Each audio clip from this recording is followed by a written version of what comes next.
So there I am today, cruising through YouTube as I often do, and I came across Justin's video, his first in his series of the power of the G Bugle. And I thought to myself, ooh, this looks interesting. Give this a watch. And then I thought, ooh, there is no way I'm going to let Justin have all the fun of G Bugles all on his own. Not when I came up in the same era as he did. And I too love the sound and the power of a G Bugle. So I've been looking for a good excuse to react to some videos of that era, and this seems like as good of an excuse as any. So I'm going to jump on Justin's coattails, and we're going to collab on this little project. So today we're going to watch one of my favorite shows of the 1970s, and that is the 1976 Blue Devils, which, of course, was their first DCI championship. So grab yourself a drink, grab a snack, grab your bus buddy, grab your emotional support blanket, whatever it is that you need, sit back and enjoy. And we will be back right after this intro.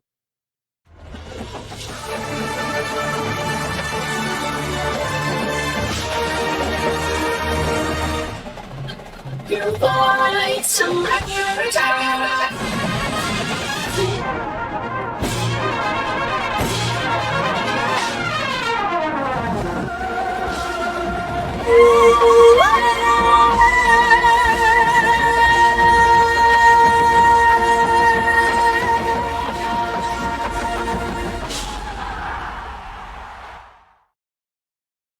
And welcome back to the channel. For those who don't know, my name is Kanan. I'm glad that you're here. If this is your first visit, welcome. If this is a returning visit, welcome back. So yes, we're going to be looking today at the 1976 Blue Devils.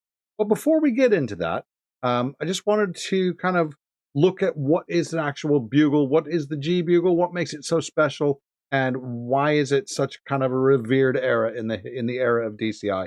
So looking back at, well, first off, what is a bugle? What's different, say, between a bugle and a trumpet? Well, a bugle is a conical bore instrument, meaning that in layman's terms, that the pipe at the end of the mouthpiece gets gradually larger all the way to the end of the bell. Whereas, say, for instance, a trumpet is a cylindrical bore instrument, which means that pipe stays the same all the way to the valves, stays the same size coming out of the valves, and only becomes larger once it gets into the actual bell structure of the instrument. Whereas a conical bore instrument, it just gets ever so slightly wider the whole way. And what that does for the sound of the instrument is it makes a much more mellow, isn't the word, a much warmer, more richer sound comes out of a G bugle. It also means you can play it a lot louder as well. So I'm not going to get into a full deep dive history of the G bugle. However, there is a video on the channel here that I would highly recommend, or on YouTube, I should say, that you should highly look after, and that is from a chap called CJ's Music. I'll put a link to his video in the comment section below. Very, very good educational source for looking at what is the G bugle and what made it special. And CJ, if you happen to be watching from a fellow CJ, or that's what I went by back in the day, if you ever fancy collabing, let's get together. Let's jump on the channel and have a nice little chin wag. Look at some different eras. But yeah, so looking at the actual bugles itself, though. So once we started this whole drum corps activities, drum and bugle corps activity, coming out of the Second World War, really was when it's really started to pick up. We had competing organizations that ran the drum corps activity. We had the VFW, we had the American Legion, and we started out essentially with bugles like this here that have no valves, and they were keyed in, generally speaking, they were keyed in the key of G or D. And with no valves, you only had one harmonic series that you could play. So one scale, if you will, that you could play. That didn't work very well, so we added one of these, which is, of course, a single valve. Now, sometimes that valve was upright, sometimes it was horizontal in line with the bell, but it was a single valve, and that was it. And what that gave us was the ability to be in both G and D, depending on the location of said valve. In 1967, though, the American Legion kind of cottoned on to the fact that a lot of the corps members were kind of cheating and had figured out a little bit of a hack, if you will, to be able to get the key of F out of the instruments as well.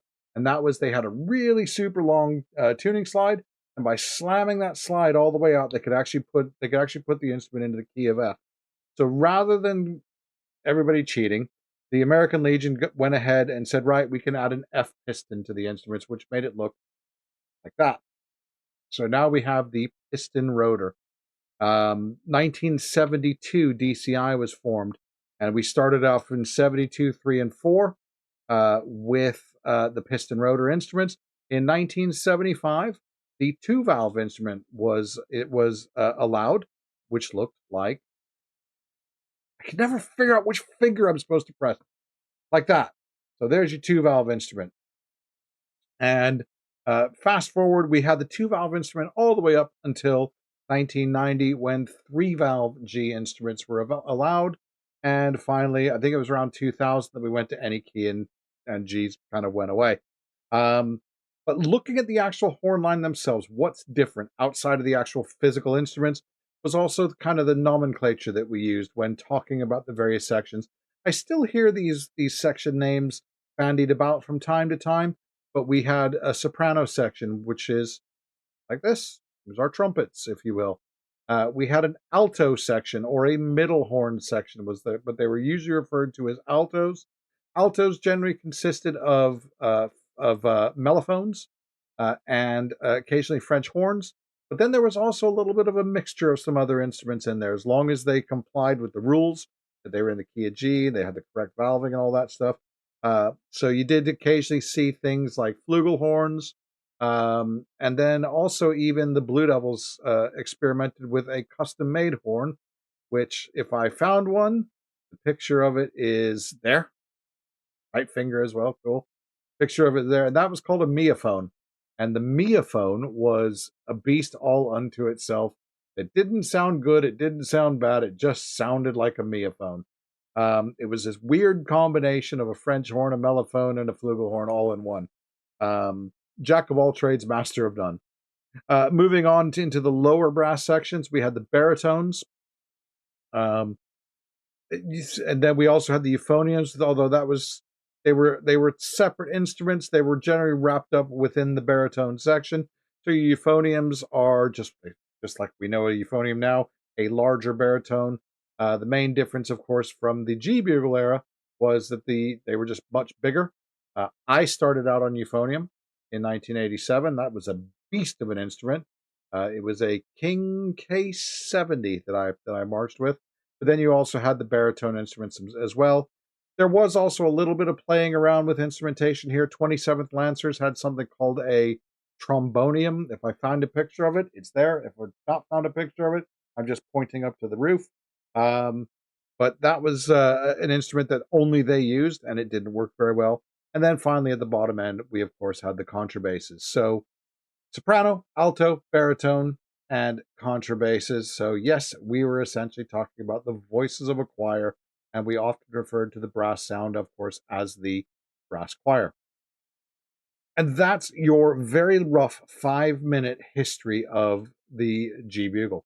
Like I said, if you want a much longer version of it, have a look at CJ Music video. It's a great video, and I highly recommend it. But yeah, so in this one, though, we're going to look at the Blue Devils, 1976, and they're a, quite frankly, great show. So here we go. So the 1976 Blue Devil show consisted of just 3 pieces of music. We had Channel 1 Suite, which was, of course, made famous by Buddy Rich. We had Legend of the One-Eyed Sailor, and then we had Chase the Clouds Away, both by Chuck Mangione. Chuck Mangione was obviously an integral part of the Blue Devils in those days. Chase the Clouds Away was also, I believe, Jerry Seawright's favorite piece of music the Blue Devils ever did, and it was actually played at his memorial service as well. So, lovely piece of music, and I can keep talking, or we can just watch. I'll tell you what, let's just watch. Here we go.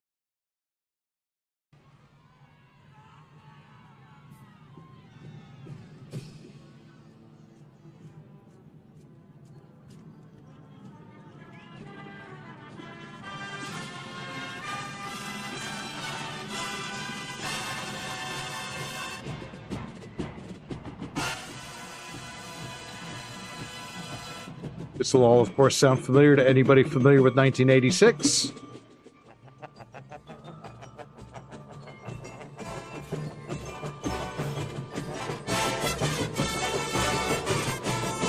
Only 6 contrabasses, and they played the entire show. 6 guys just wailing.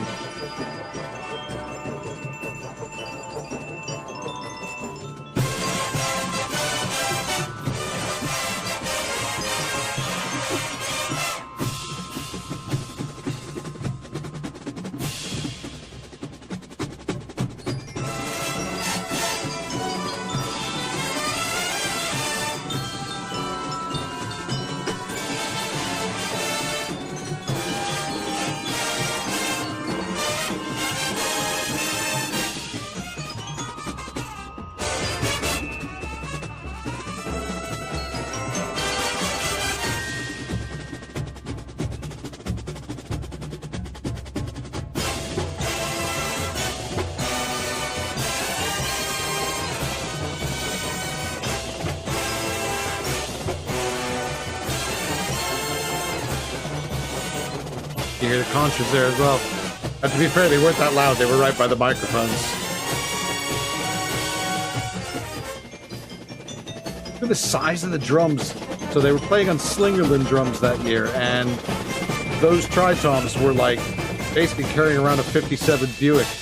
They were crazy to do those things.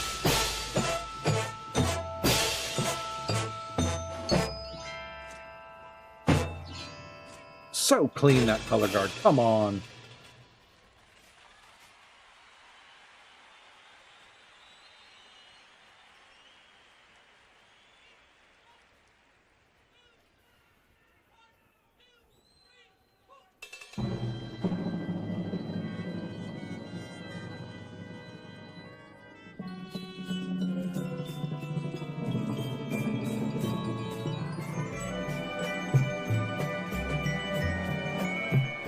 Love the sound of the felt mallets on the tritoms here. That's really nice, mellow, almost like a nightclubby sound.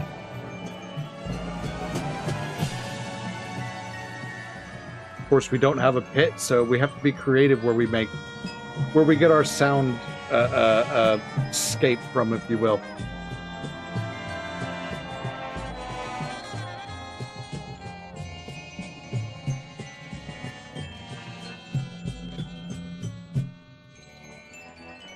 That, of course, being a mellophone.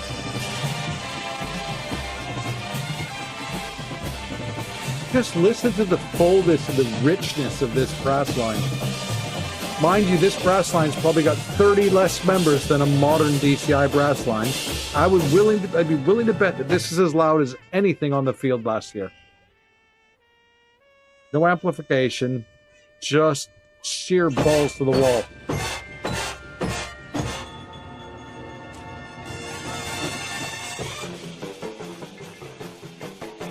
I'm not even going to say talent, because talent wasn't as big of a deal back then. The 70s and 80s were about hard work. We took kids off the street that couldn't read music, could barely play a note. We'd have them playing like this by the end of the season.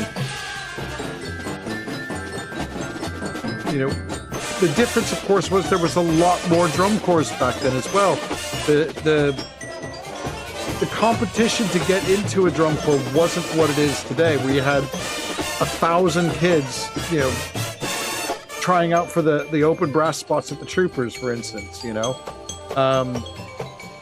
Yeah, of course, your big corps had that, but your average lower top 12, upper semifinalist corps, they were recruiting through the season.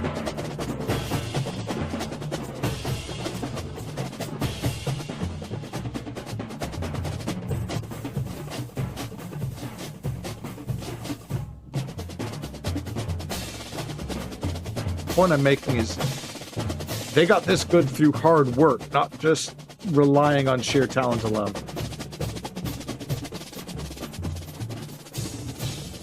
Oh, that's so clean.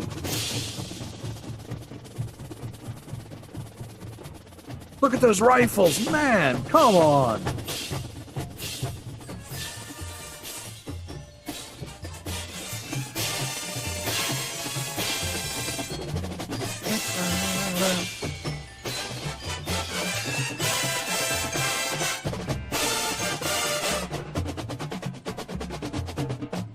I also love the sound of the mylar heads on the snares.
Clever little move to empty the spit valves.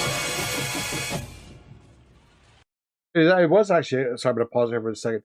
Clever little move to empty the spit valves there, because now we're coming into the concert section. So I'm going to pause it here for just 1 second, just to kind of let people know what it is that we're looking at. Because obviously the structure of a show is different in the 1970s than it is now. So we had the off the line. So that was the opener. Cores would either start on the back sideline or in an end zone, because we had to start off the line. In this case, they started off the back sideline. The next piece that we're coming up to is called the concert. So you'll notice that throughout this show up until now, when the core has been moving, if the core is moving, they're moving. If they're not moving, they're marking time, and they're high marking time. And that was actually a rule. When movement was happening, there had to be movement somewhere. The concert is the one exception. So during the concert is when they can have their park and bark section, so to speak. So this is the time for them to shine musically. And that's what they're going to do now with Legend of the One-Eyed Sailor. The other thing as well to watch for is at the end of a show back then, there was 2 gunshots that went off at the end of the show. Bang, bang. You won't be able to hear it in this show because the crowd's going kind of crazy, and the horn line's really loud as well. But you'll know that it's happened because you'll see all of the judges, and in this case, the judges are wearing white shirts. Okay, you'll see all the judges coming off the field en masse. So what happens is when those 2 gunshots went off, I think that was the last. Correct me if I'm wrong. I think it was the last minute or minute and a half of the show. The performance judges came off the field, and it was only judged by GE. So essentially, it was the last minute and a half is when you always saw all these cores just go absolutely balls to the wall. Anyway, I will shut up. The other thing I'll point out as well is kids back then looked a lot older than today. I mean, you'll see one in a second here. Not this guy. This guy. He looks like he's about 38 years old and just did a shift on the docks before coming out here.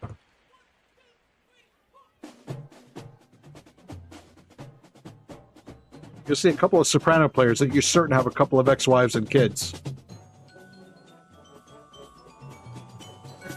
And of course, for this video, special shout out to the drum major and his hips.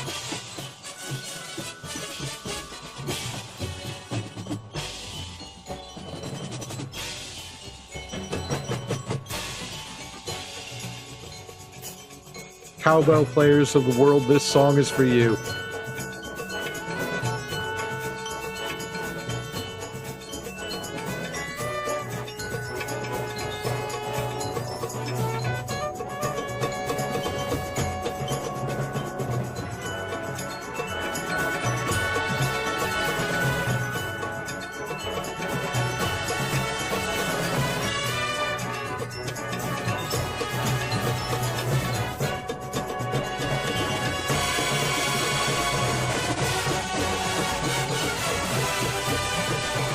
That right there, that is the power of the G Bugle.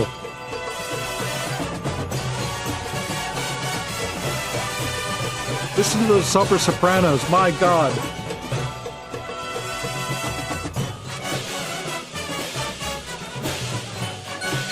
that dude? How old is he?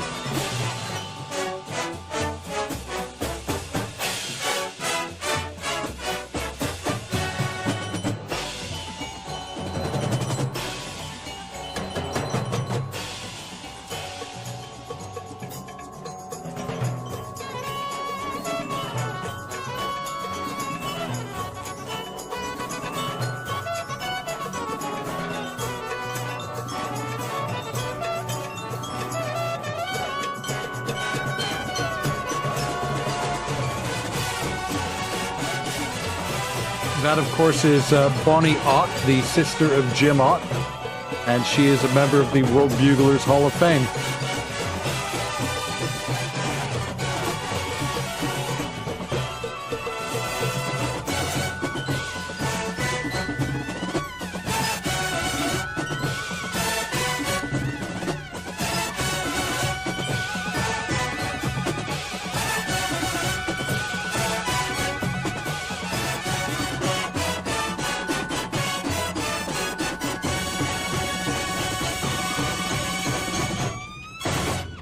That must have been an absolute riot to play. That had to be a ton of fun.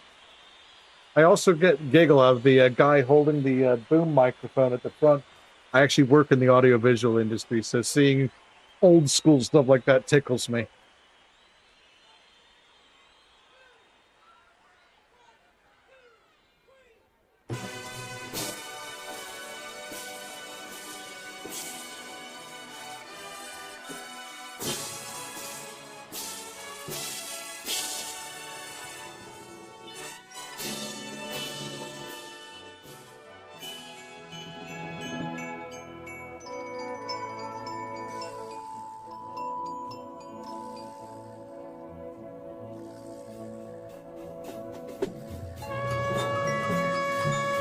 This show was basically the Bonnie Ott show.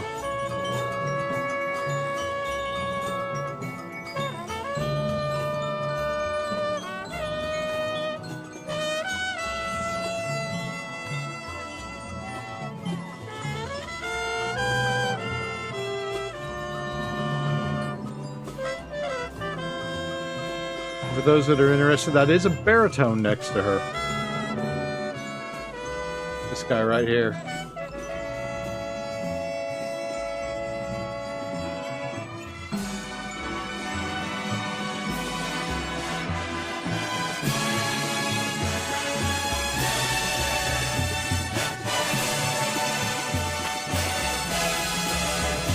So this guy here just fired the gun, did you see? There you go. Judges are coming off.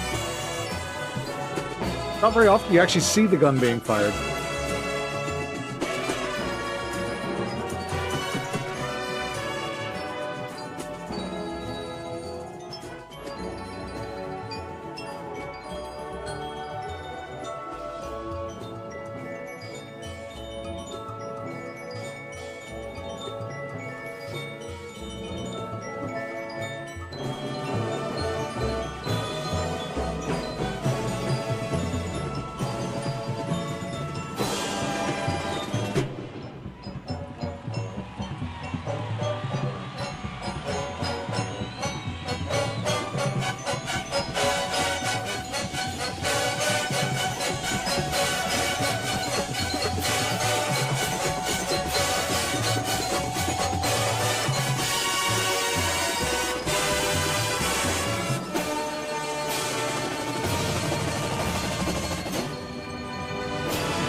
There you have it. That's the 1976 Blue Devils.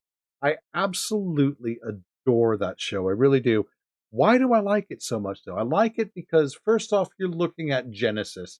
That is the first of many. I don't even know how is it, 29 or 30, whatever it is. That's the first of many Drum Corps International World Championships to follow from that corps. The other thing I like about that corps is, to me, the 1976 Blue Devils are the first corps in the in the early days of G bugles that were still on piston rotors for the most part, even though by 1976, two valves had been allowed by rule. They were hard to get hold of and they were expensive as well. So most cores were still on piston rotors. Blue Devils did move to two valves the next year on their Sopranos. Um, to me, though, it's the first time that I heard the Blue Devils sound. And anybody who's watched our videos before knows that I've talked about the Blue Devils sound in the past. And what I mean by that is there were certain chords back in the day that I could close my eyes. You could play me say, an F major chord, and I could tell you who it was instantly. And the Blue Devils were one of those chords. So I think this was the show where we started to really define that Blue Devils sound. In addition to that, love it or hate it, this was also where we started to see the Blue Devils swag. That swagger that they carry themselves with that I was in awe of when I was marching. So yeah, I absolutely love the show. I think it's a very historically significant show. I think it's just performed damn well as well. In fact, it was so good that 10 years later, they decided to revisit Channel 1 Suite for another DCI championship. So anyway, that's it for today's show. Tell me what you think in the comment section below. If there's anything in particular you'd like us to look at, I'm going to also be reviewing as part of this series. I'm going to be looking at for the 1980s right now. I'm definitely going to be looking at 87 Garfield Cadets. Again, another show that I absolutely adore. And right now for the 90s, I'm looking at 92 Star of Indiana. Um, so that's where I'm at the moment. But anyway, that's today. Um, Due to commitments, life commitments. I know we were saying in my last video that we were looking to get together for a podcast. I don't think we're going to get a podcast on this side of Christmas. So our Christmas present to you is going to be a bunch of videos over the next several days. So we'll look to get back together in January to get the podcast back up and running. But anyway, that's it for now. So, one other thing. If you're not subscribed, we'd really appreciate if you hit the subscribe button while you're down there telling us what you think of this video. And if you fancy it, you can support us as well. We have a membership scheme. And by being a member, you get all these videos a day or two early. In addition to that, we also do have we have a merchandise store down there as well. But only if you can afford it. I know times are tough at the moment. So, yeah, thank you so much for watching today. Just remember that no matter who you're doing it with, no matter where you're doing it, no matter when you're doing it, no matter how you're doing it, just when you're doing it, you know what to do. March on. Ciao.